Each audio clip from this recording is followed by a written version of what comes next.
En nuestro último tema tocamos el versículo 8 de Apocalipsis capítulo 14. Estamos estudiando el último mensaje de amonestación de Dios a un mundo a punto de ser destruido. Este es el mensaje final enviado por Dios que debe llegar a toda nación, tribu, lengua y pueblo. Apocalipsis capítulo 14, versículos 6 al 13.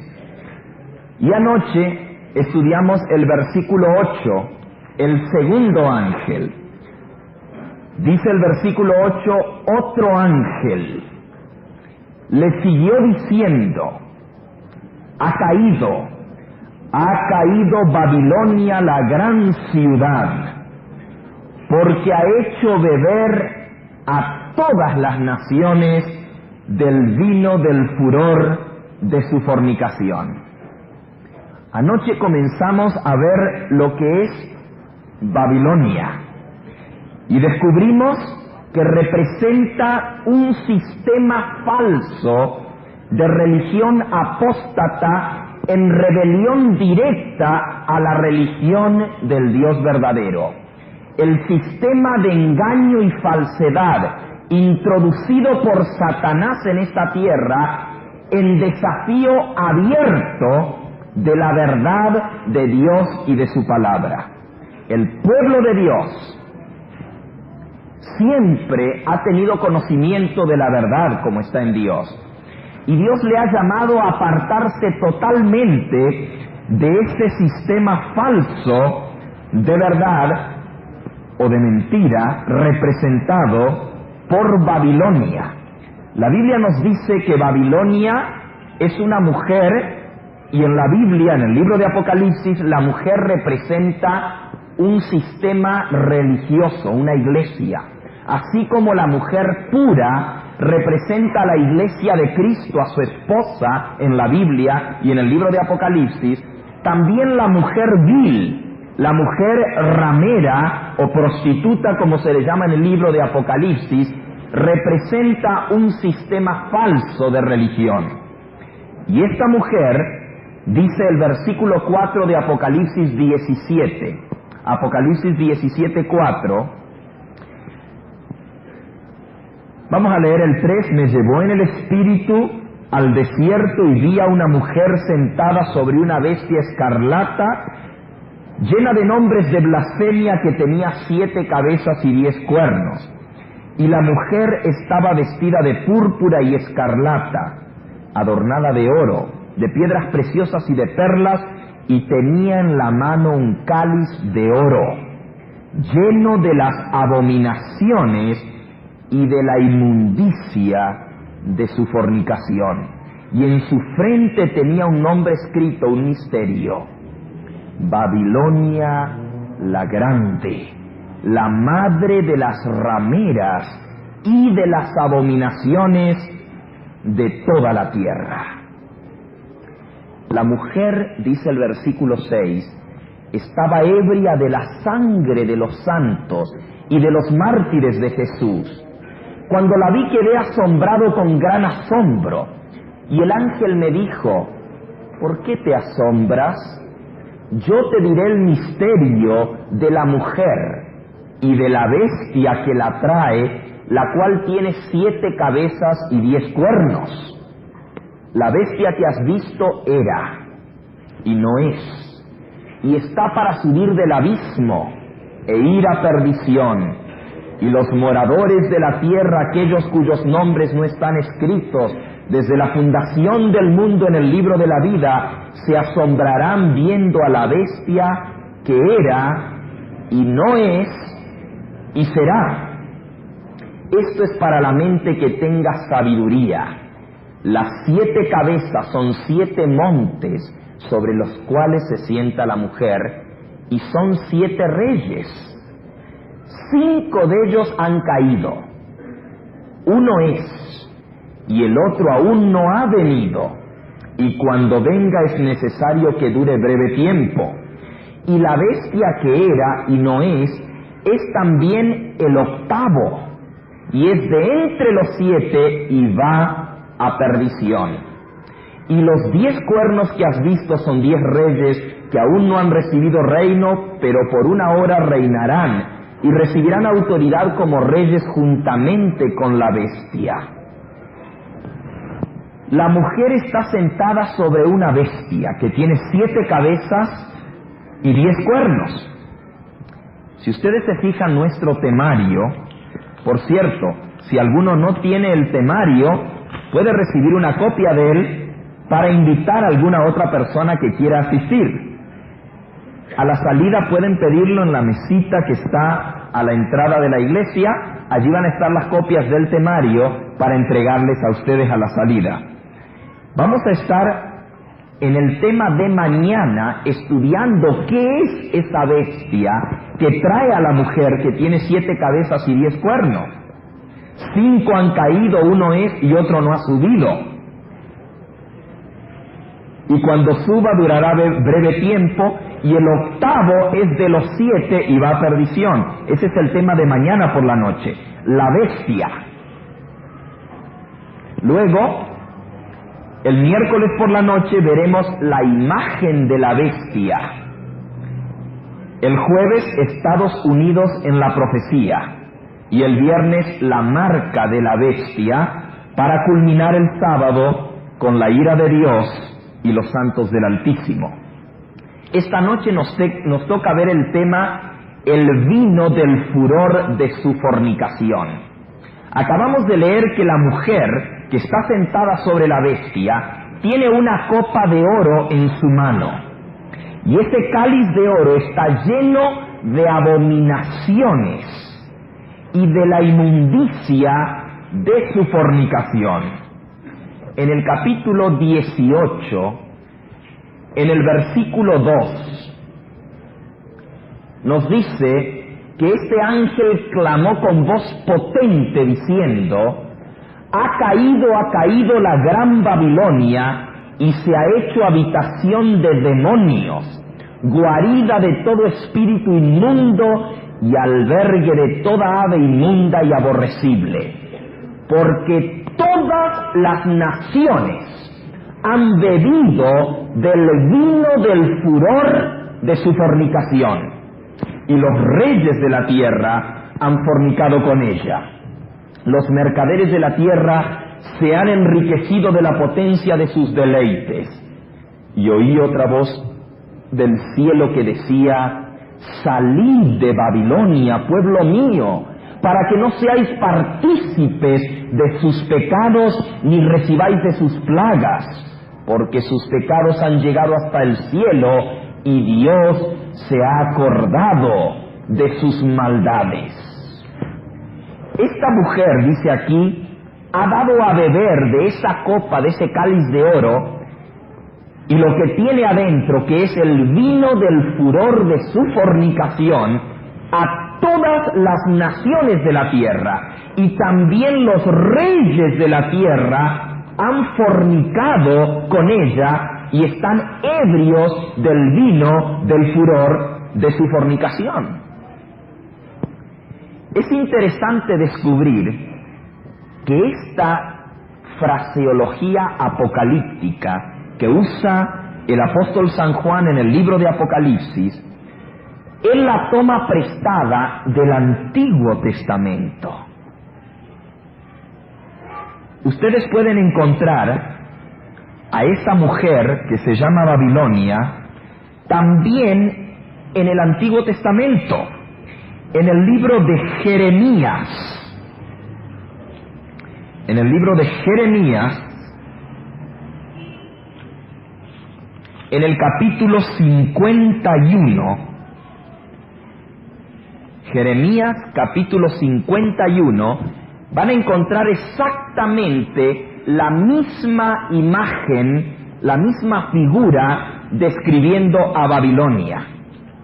Dice así el versículo 7, Jeremías 51, versículo 7. Copa de oro fue Babilonia en la mano de Jehová, que embriagó a toda la tierra. De su vino bebieron los pueblos, se aturdieron por tanto las naciones. Y el versículo 8 dice, en un momento cayó Babilonia y se despedazó. Gemid sobre ella, tomad bálsamo para su dolor, quizás sane. Curamos a Babilonia y no ha sanado. Dejadla, vámonos cada uno a su tierra, porque ha llegado hasta el cielo su juicio y se ha alzado hasta las nubes. Aquí también se habla de la caída de Babilonia, porque Babilonia ha hecho beber de esa copa de oro a todas las naciones y dice que ha puesto borracha a toda la tierra. Ha embriagado a toda la tierra, de su vino bebieron los pueblos, se aturdieron por tanto las naciones. Las naciones enteras bebieron de ese vino del furor de su fornicación. En la Biblia, la fornicación representa adulterio espiritual. Cuando la mujer, que representa a la iglesia, es infiel al Dios del cielo, enseña prácticas y doctrinas paganas de la religión falsa, a eso se le llama en la Biblia fornicación. Obviamente es fornicación espiritual. Ustedes lo pueden encontrar allí mismo en el libro de Jeremías. En el capítulo, déjenme un momentito, voy a buscar aquí. Jeremías, capítulo 3 y versículo 20. Jeremías, capítulo 3 y versículo 20. Pero como la esposa infiel abandona a su compañero, a su esposo, así prevaricasteis contra mí, oh casa de Israel, dice Jehová. Aquí la infidelidad representa la prevaricación del pueblo de Dios en contra de su Dios. En el capítulo 2 de Jeremías, el lenguaje es todavía más enfático. En el versículo 21 en adelante: te planté de vid escogida, simiente verdadera todo ella. ¿Cómo pues te me has vuelto sarmiento de vid extraña? Aunque te laves con lejía y amontones jabón sobre ti, la mancha de tu pecado está delante de mí, dice Jehová. ¿Cómo puedes decir no soy inmunda, nunca anduve tras los Baales? Mira tu proceder en el valle, conoce lo que has hecho, dromedaria ligera que tuerce su camino. Estas son palabras muy fuertes y muy feas para hablar del pueblo de Dios. ¿Saben ustedes lo que es una dromedaria ligera que tuerce el camino? Es un animal, camello femenino, que en vez de llevar la carga, se aparta del camino para acostarse con el macho. Eso es lo que significa dromedaria ligera, que tuerce su camino. Asna montés le llama, acostumbrada al desierto, que en su ardor olfatea el viento. Estas son imágenes muy feas, muy chocantes, pero están en la Biblia y por eso las menciono. Asna montés, que en su furor significa su calentura, olfatea el viento. ¿Qué imagen más chocante, más dura? Si no estuviera en la Biblia hasta daría casi vergüenza hablar de esto. Pero esas son las palabras con que Dios describe el adulterio espiritual. Sigamos leyendo. Dicen, de tu lujuria, ¿quién te detendrá? Todos los que la buscaren no se fatigarán, porque en el tiempo de su celo la hallarán. Como la perra cuando anda en tiempo de celo, y los perros la siguen. Así de adúltera es aquella que se apartó de su esposo. Y está hablando aquí de la iglesia de Dios, del pueblo de Dios. Sigan leyendo.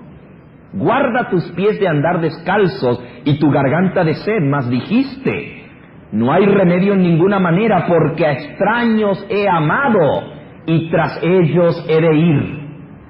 Como se avergüenza el ladrón cuando es descubierto, así se avergonzará la casa de Israel. Ellos, sus reyes, sus príncipes, sus sacerdotes y sus profetas, que dicen a un leño, mi padre eres tú, y a una piedra tú me has engendrado, porque me volvieron la cerviz y no el rostro, y en tiempo de su calamidad dicen, levántate y líbranos. ¿Dónde están tus dioses que hiciste para ti?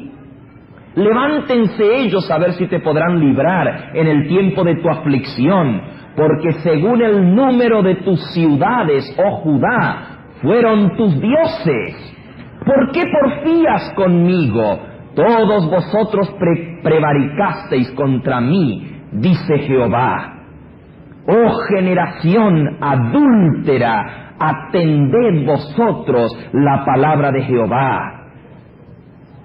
Versículo 32, ¿se olvida la virgen de su atavío o la desposada de sus galas? ¿Puede una novia olvidarse de ese vestido hermoso con que se vistió el día que amó a su esposo? Vean la respuesta, mi pueblo se ha olvidado de mí por innumerables días. ¿Por qué adornas tu camino para hallar amor? Aún a las malvadas enseñaste tus caminos. Esta mujer, y está hablando del pueblo de Dios, desgraciadamente, que se prostituyó con la religión babilónica, con los dioses falsos, con los Baales, como acabamos de leer, allá donde dice de Baales, un poquito antes,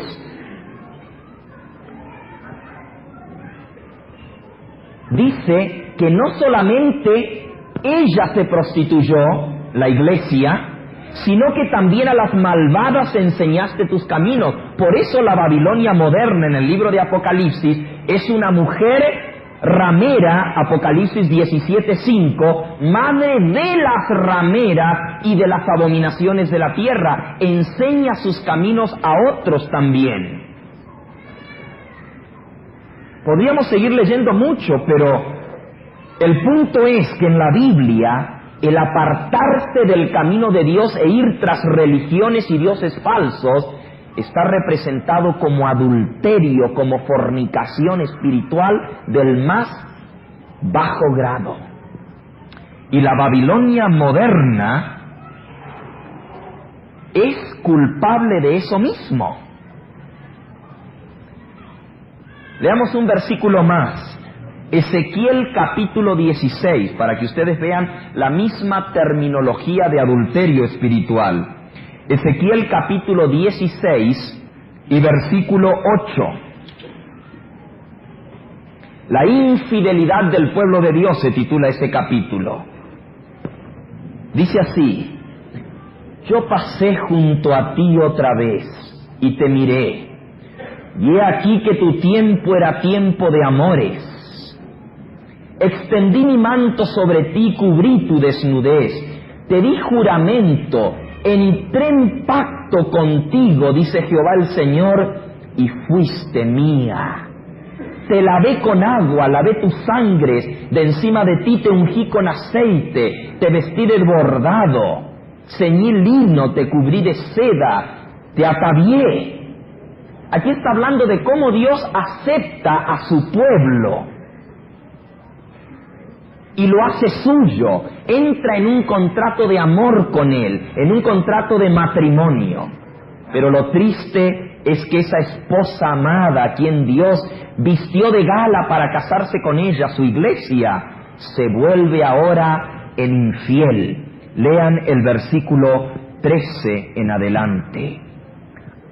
Así fuiste adornada de oro y plata, tu vestido era de lino fino, seda y bordado, comiste flor de harina, de trigo, miel y aceite, fuiste hermosa en extremo, prosperaste hasta llegar a reinar.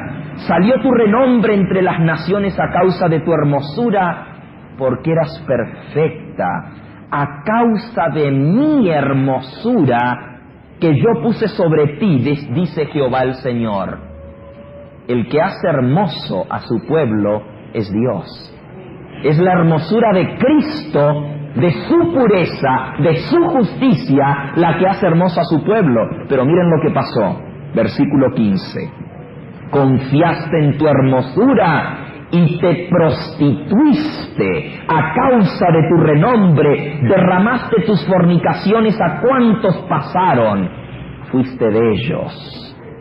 Tomaste de tus vestidos, te hiciste diversos lugares altos y fornicaste sobre ellos.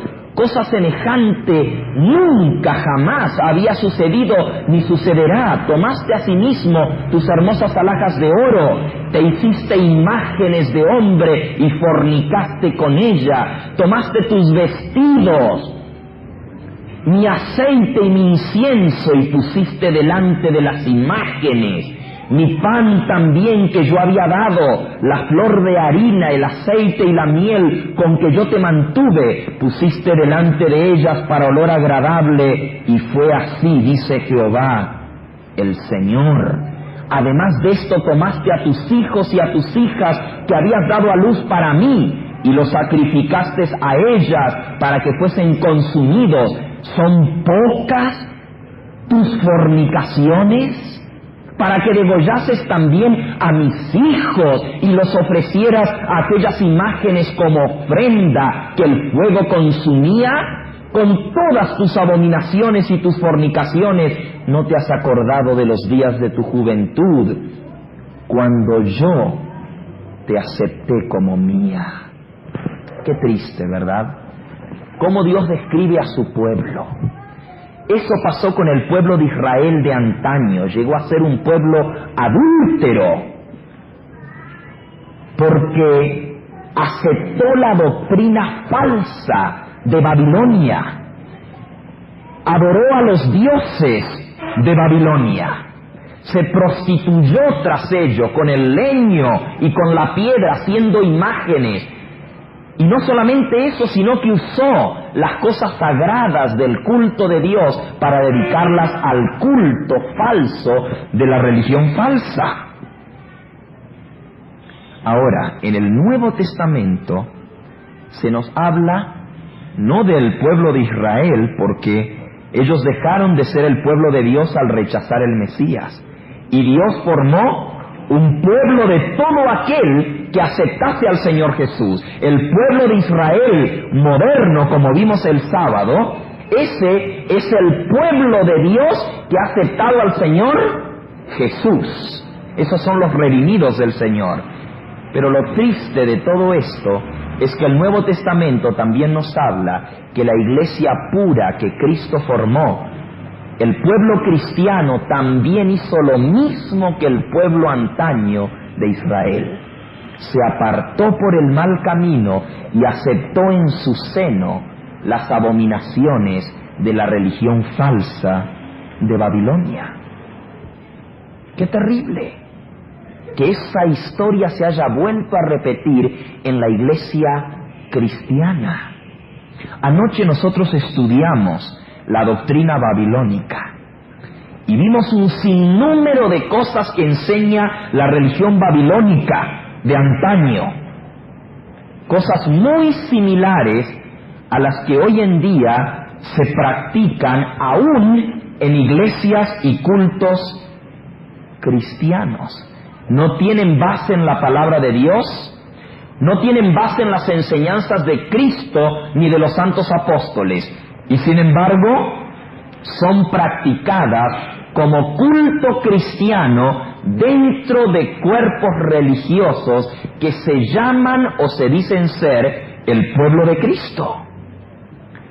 Repasemos rápidamente, solo por nombre, algunas de esas cosas que vimos anoche, para luego detenernos en lo que es el vino del furor de su fornicación.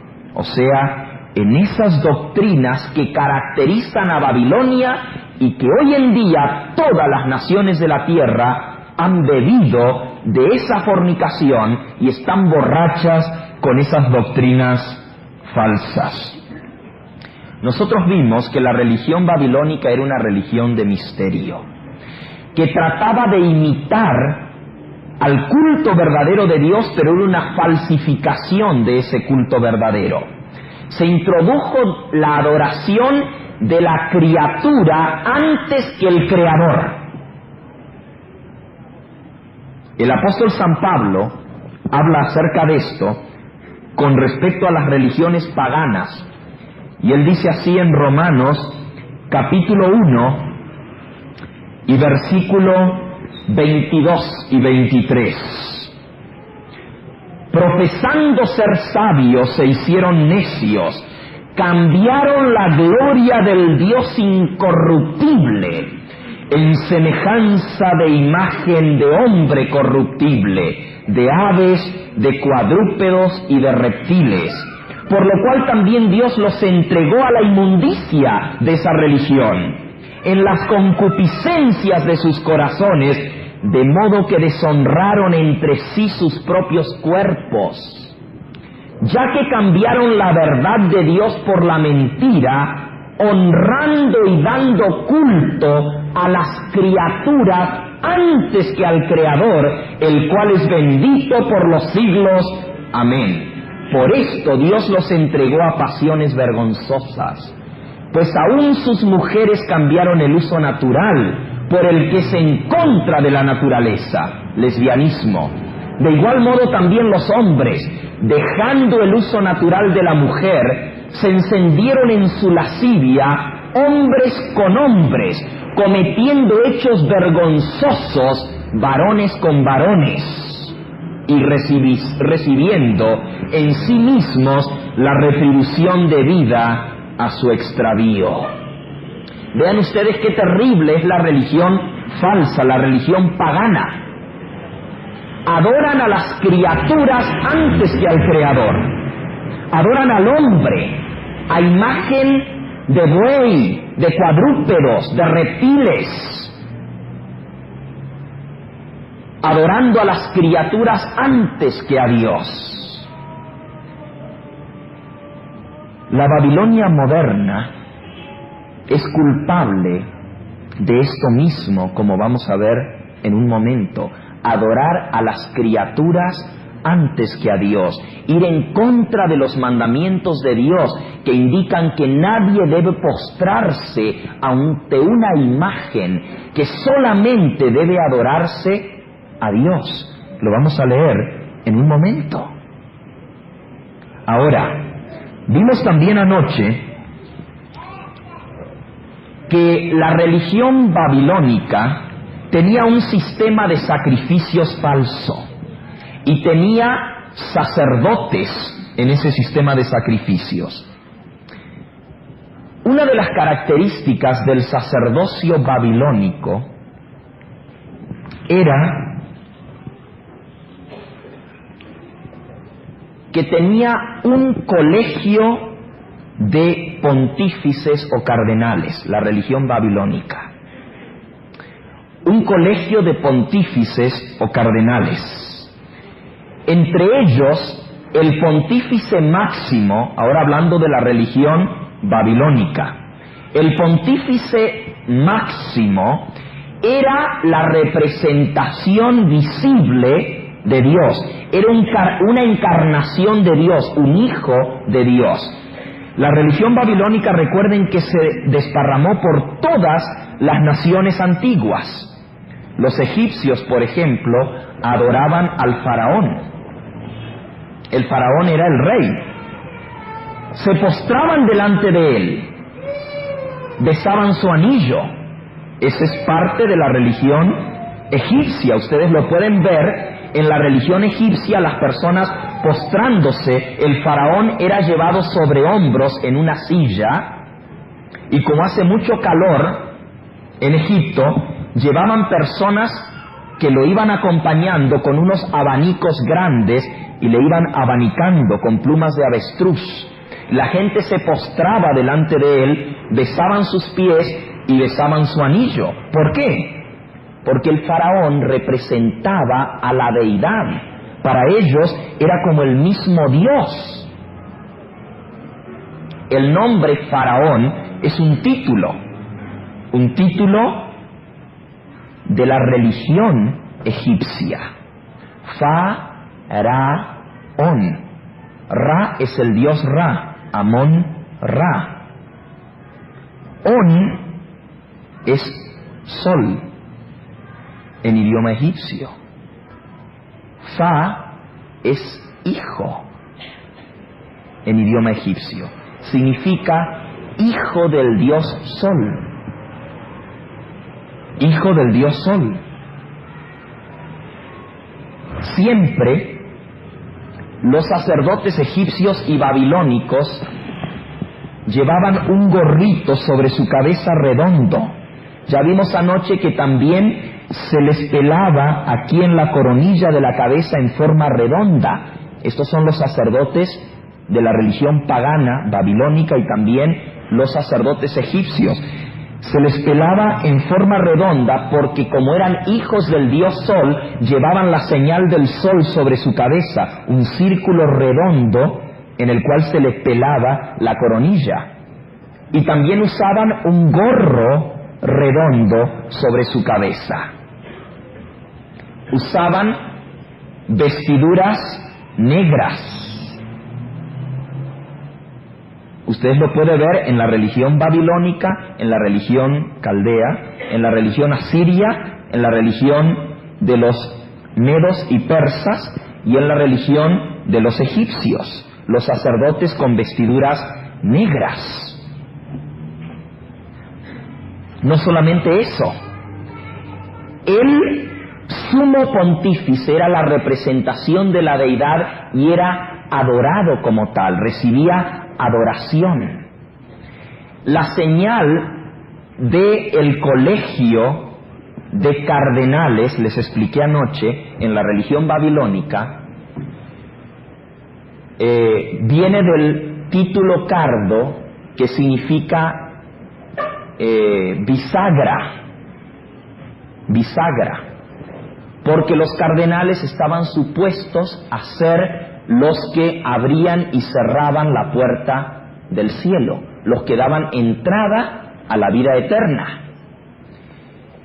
Por eso que el escudo del colegio de cardenales en la religión babilónica lleva 2 llaves cruzadas.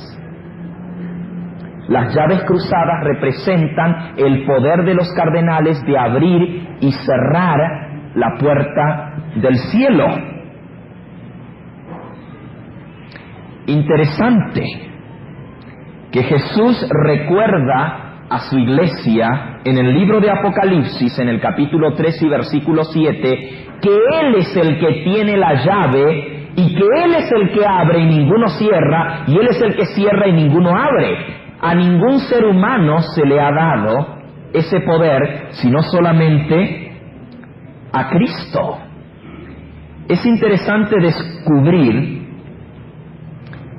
que ese escudo de los cardenales de la religión babilónica, y ustedes lo pueden ver en la enciclopedia de conocimiento religioso que les mencioné anoche, allí van a ver las 2 llaves cruzadas superpuestas sobre el símbolo del dios Nimrod, mitad hombre y mitad pez.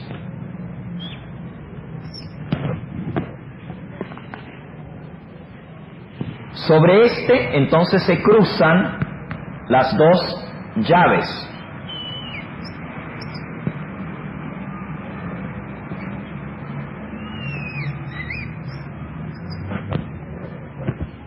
Yo no sé si ustedes han visto alguna vez, el dibujo no está bien hecho, ¿verdad? No parecen llaves, yo no sé dibujar, pero es un símbolo muy común hoy en día en el sumo pontífice de una religión cristiana. Y es el mismo simbolismo que se usa en la religión pagana. En la religión de los romanos, el que tenía las llaves en su mano era Juno. Y ustedes pueden ver el dibujo del dios de los romanos, Juno, con las llaves en la mano. Todo esto se nota en las religiones antiguas paganas. No solamente eso, en las religiones paganas se requería que los sacerdotes fuesen célibes, o sea, que no se casasen. tanto los sacerdotes como las sacerdotisas de la religión babilónica, de la religión romana y egipcia, se requería que fuesen célibes, aunque no necesariamente era para toda la vida. Se conoce muy bien en la religión romana las famosas vírgenes vestales que atendían a los fuegos sagrados en Roma. Debían ser vírgenes. Se les llamaba vírgenes vestales. La palabra monja viene justamente de la religión romana, pagana, que significa literalmente la que no conoció hombre. Por eso es virgen. De allí viene el término monja. Interesante que en la religión pagana de los romanos existían también este tipo de vírgenes. Esto se pasó, como ya dijimos, a unas religiones de los indígenas aquí en América.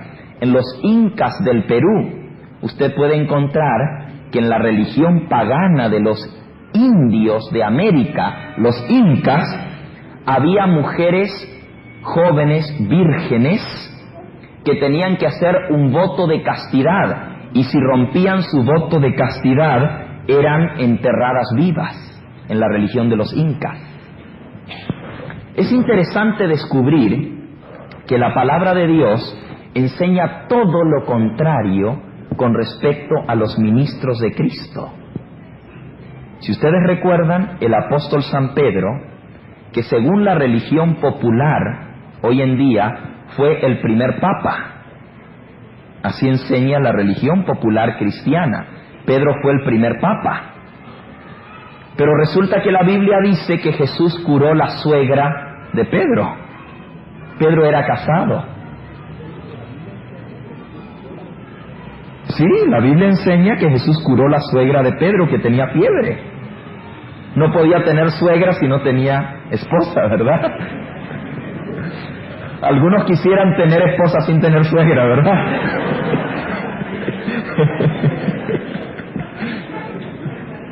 Es interesante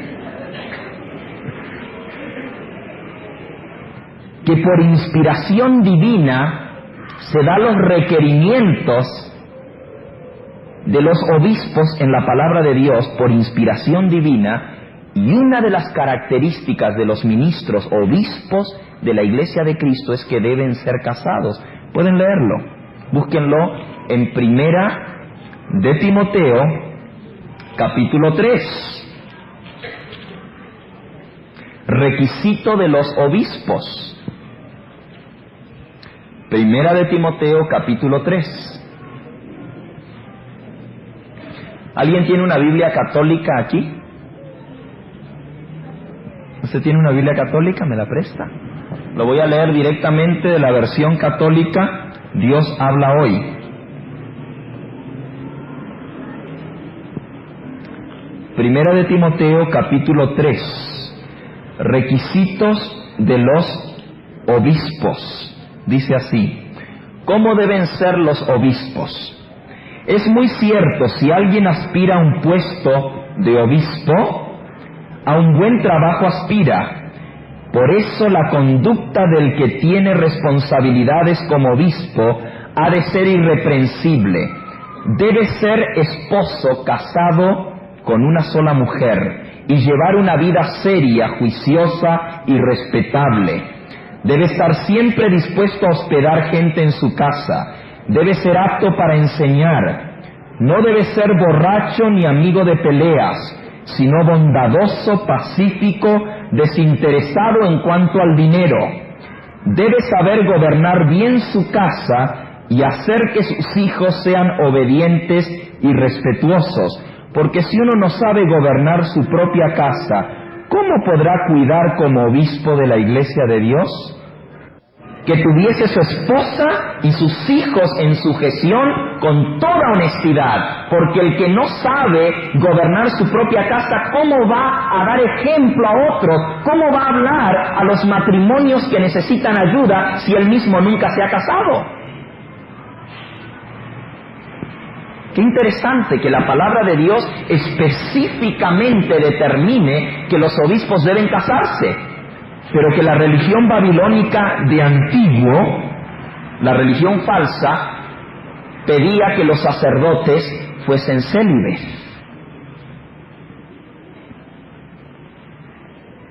Se han escrito volúmenes y volúmenes sobre la religión babilónica. Esa rebeldía en contra del Dios Altísimo en la Torre de Babel. Hemos podido tocar solamente los puntos, ¿qué diríamos?, interesantes o sobresalientes de esa doctrina. Pero no hay nada que caracterice más a la religión babilónica que la adoración al sol. Esa es la característica principal que se diseminó por todas las naciones y religiones antiguas.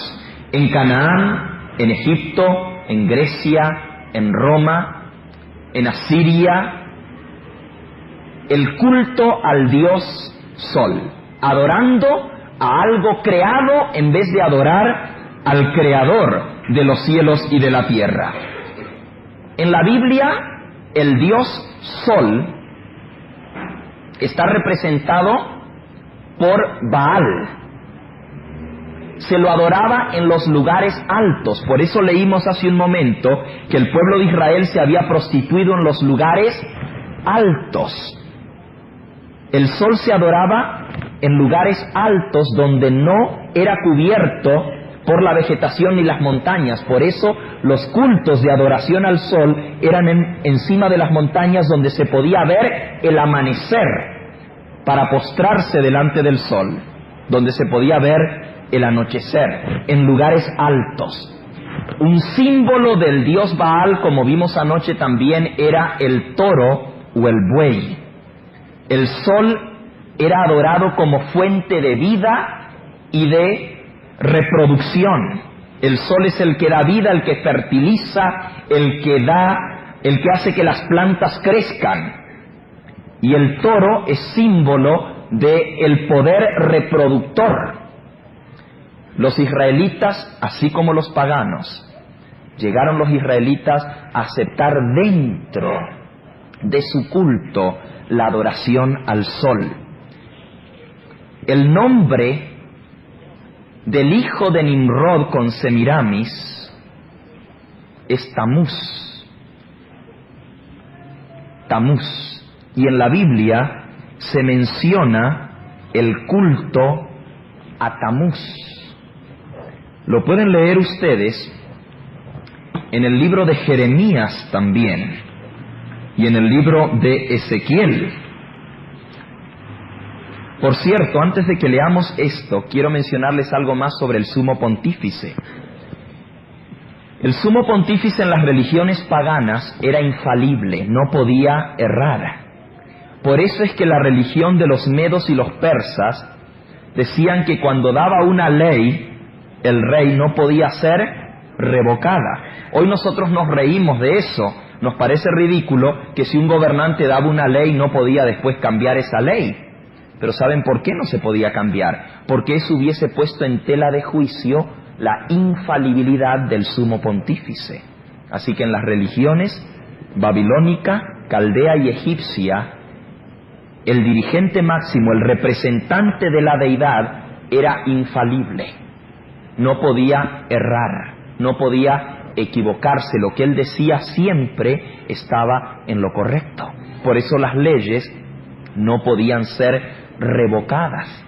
Interesante que el sumo pontífice se adjudicaba a sí mismo ser infalible. Como ustedes ven, yo no necesito entrar en explicaciones, solo estoy hablando de la religión babilónica. Para poder identificar la Babilonia moderna, solo basta ver el que tenga las mismas prácticas de la Babilonia antigua. Ningunas de esas prácticas se encuentran registradas en la palabra de Dios. Ningunas de esas prácticas fueron enseñadas por Cristo o los santos apóstoles. Vayamos ahora al libro de Jeremías. Jeremías capítulo 44 y versículo 16. Jeremías 44, versículo 16. Dice aquí: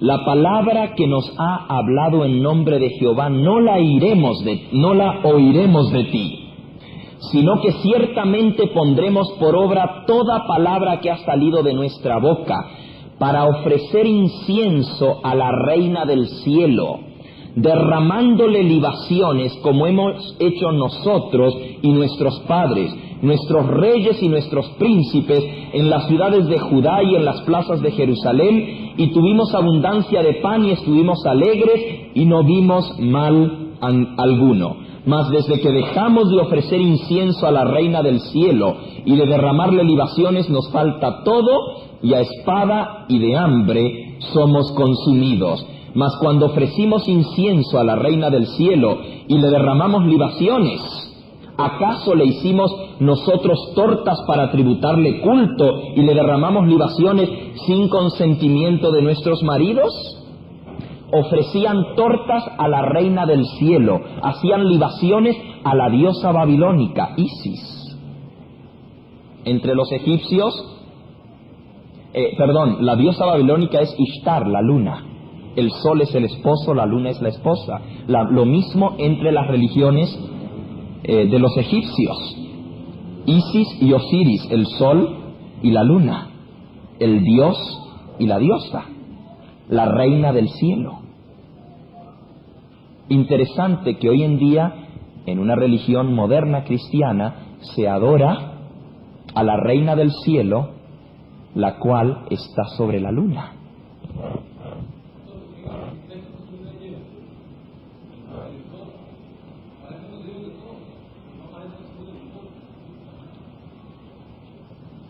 Porque Nimrod murió sin dejar descendencia, fue asesinado, pero la mujer tuvo un hijo ilegítimo, como les expliqué anoche, y dijo que era hijo de Nimrod que había resucitado, pero por eso en la Biblia no aparecen los hijos de Nimrod. Muy bien, Jeremías 7:18, versículo 17, ¿no ves lo que estos hacen en las ciudades de Judá y de las calles de Jerusalén? Los hijos recogen leña, los padres encienden el fuego, las mujeres amasan la masa para hacer tortas a la Reina del cielo, para hacer ofrendas a dioses ajenos, para provocarme a ira. Esto provoca a ira al Dios del cielo. Pero ahora comparen esto con el libro de Ezequiel en el capítulo 8. Ezequiel capítulo 8.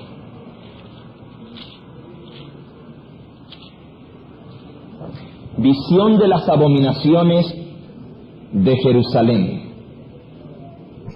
Dice así: me dijo, versículo 5, hijo del hombre, alza ahora tus ojos hacia el lado del norte.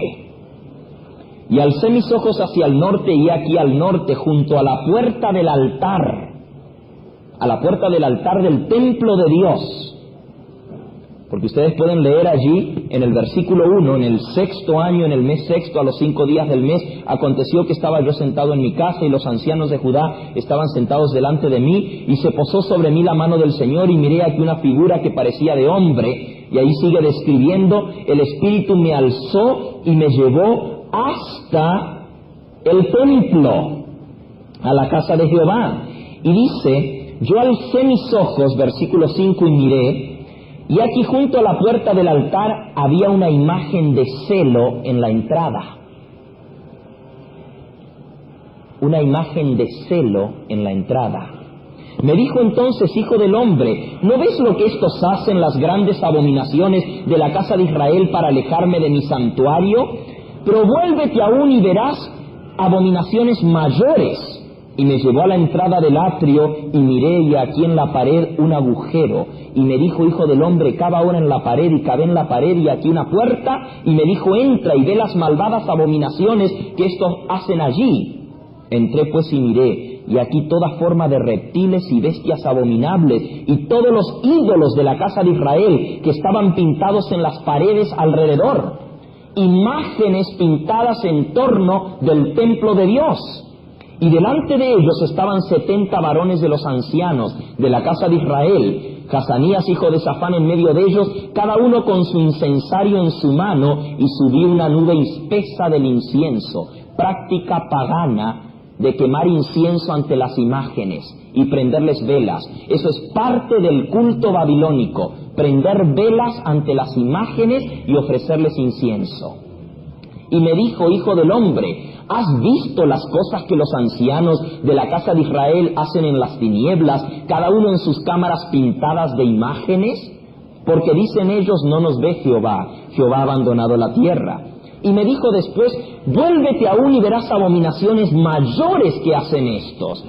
Y me llevó a la entrada de la puerta de la casa de Jehová, que está al norte, y aquí que estaban allí sentadas mujeres endechando a Tamuz. Tamuz es el dios babilónico, el hijo del dios Sol.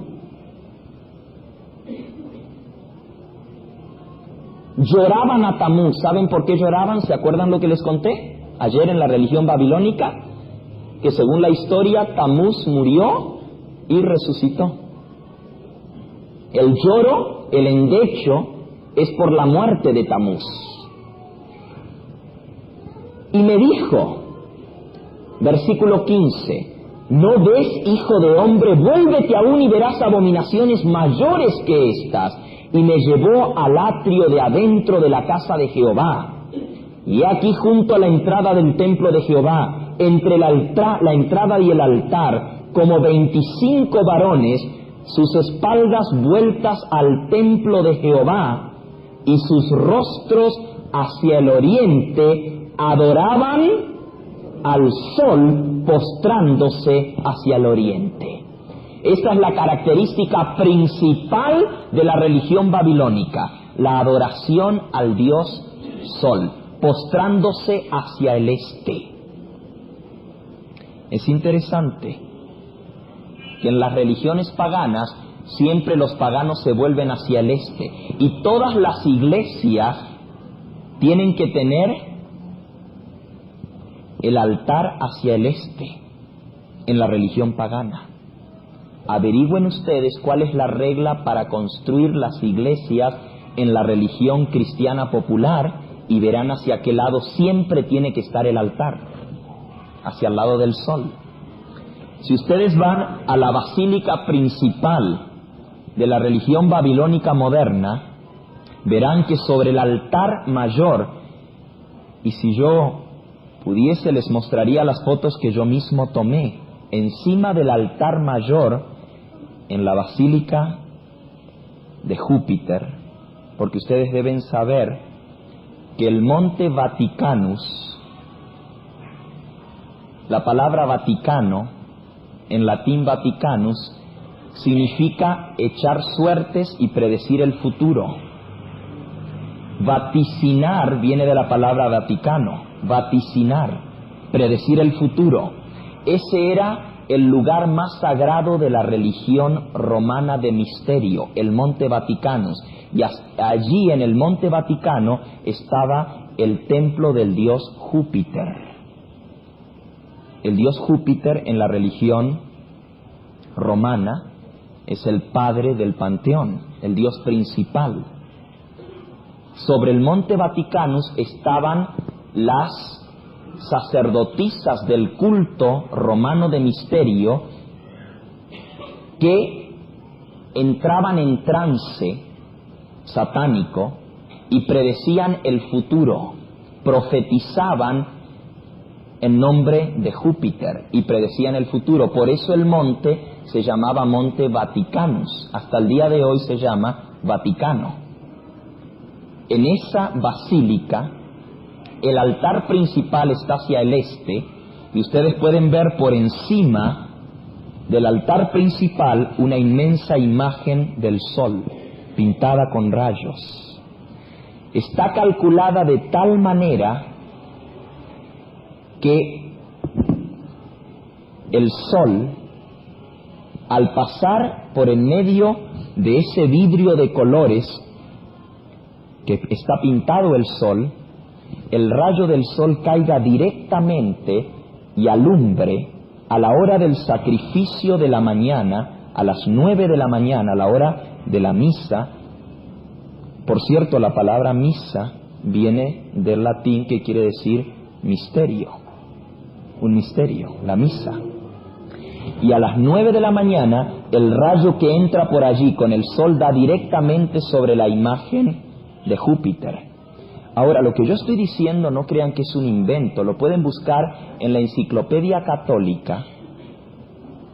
La imagen de Pedro que está en la Basílica de San Pedro es una antigua imagen del dios Júpiter.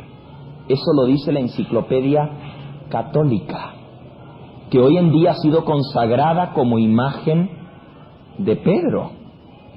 Pero si ustedes la miran, mírenla bien, tiene 2 cuernos. Representa a Júpiter.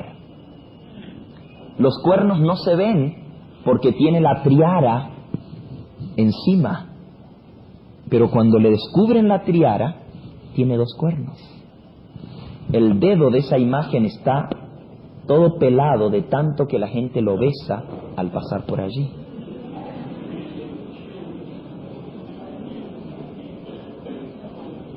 Y encima de la imagen tiene la señal del sol, una aureola redonda con rayos a su alrededor, símbolo del dios sol.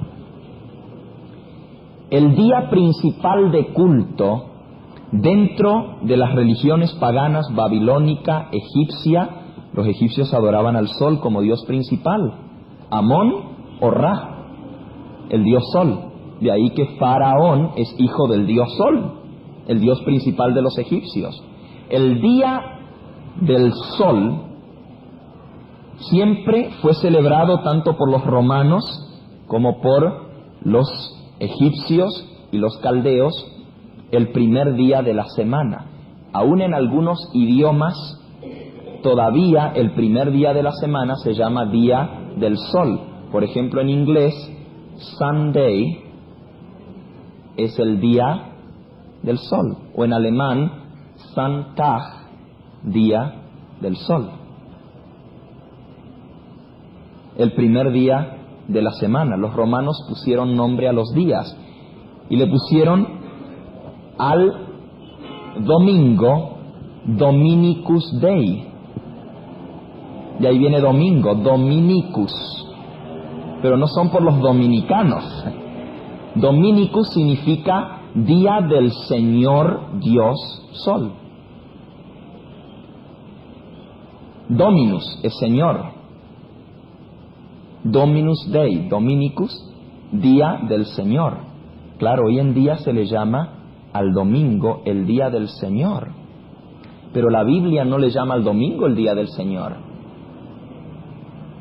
¿A qué día se le llama en la Biblia el día del Señor?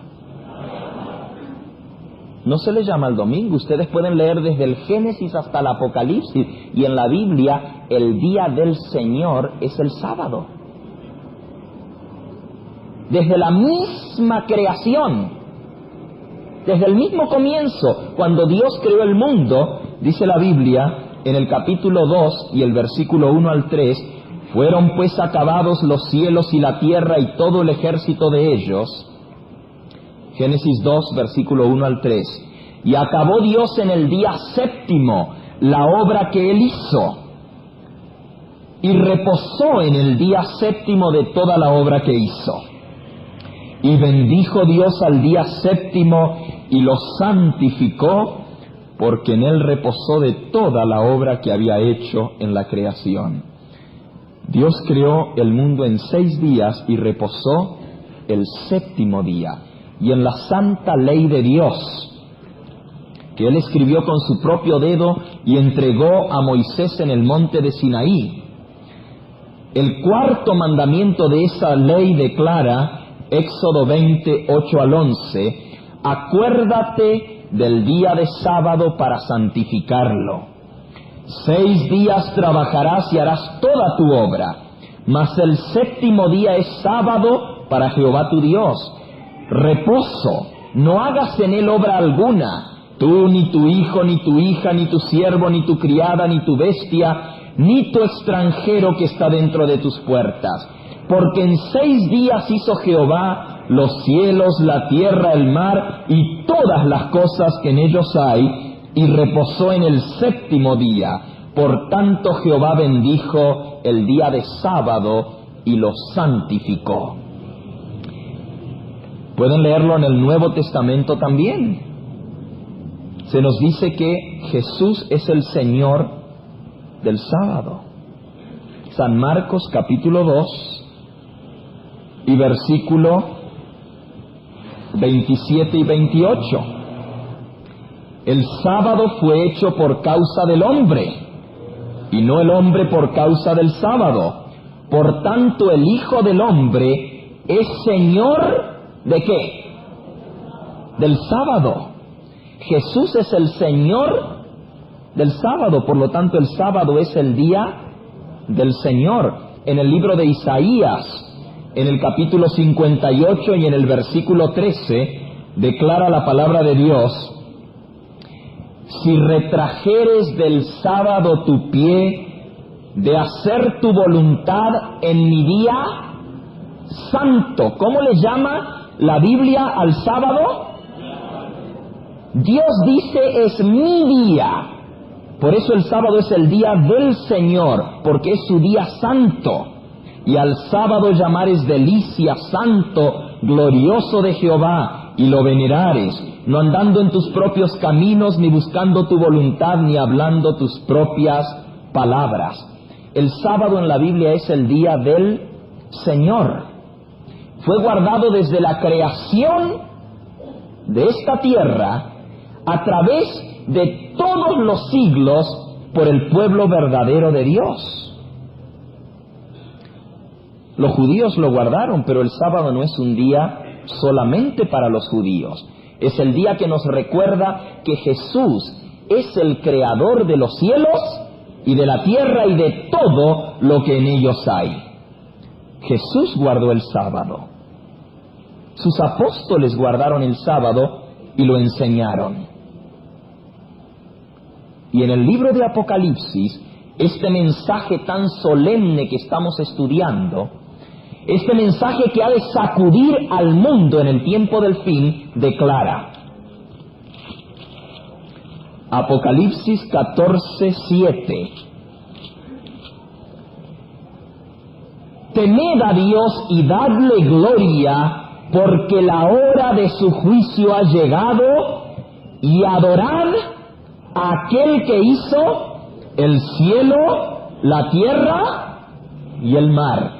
Esa es una cita de Éxodo 20, versículo 11. Porque en 6 días hizo Dios los cielos, la tierra, el mar y todo lo que en ellos hay, y reposó el 7º día. Y aquí este mensaje solemne de Dios para la hora final dice: adorar al Creador, al que hizo los cielos, la tierra y el mar. El Dios verdadero tiene su día. El día del Señor es el día sábado, que nos recuerda que Él es el Creador, porque hizo el mundo en 6 días y reposó y bendijo el día 7º. Qué interesante que el sistema falso de religión babilónico haya escogido el primer día de la semana en lugar del 7º, contrario totalmente al mandato de Dios. El mandato de Dios es: 6 días trabajarás, mas el 7º será reposo consagrado a Jehová tu Dios. En la religión babilónica, el primer día y no el 7º es el día consagrado al Dios principal, al Dios Sol. La primera ley dominical promulgada por un emperador cristiano fue dada por Constantino, el emperador romano que se hizo cristiano. El edicto de Constantino lo puede leer usted en cualquier diccionario buscando edicto de Constantino, diccionario enciclopédico. Yo se los voy a leer aquí del diccionario enciclopédico hispanoamericano. Dice, edicto de Constantino, ley dada por Constantino el 7 de marzo del año 321 de nuestra era,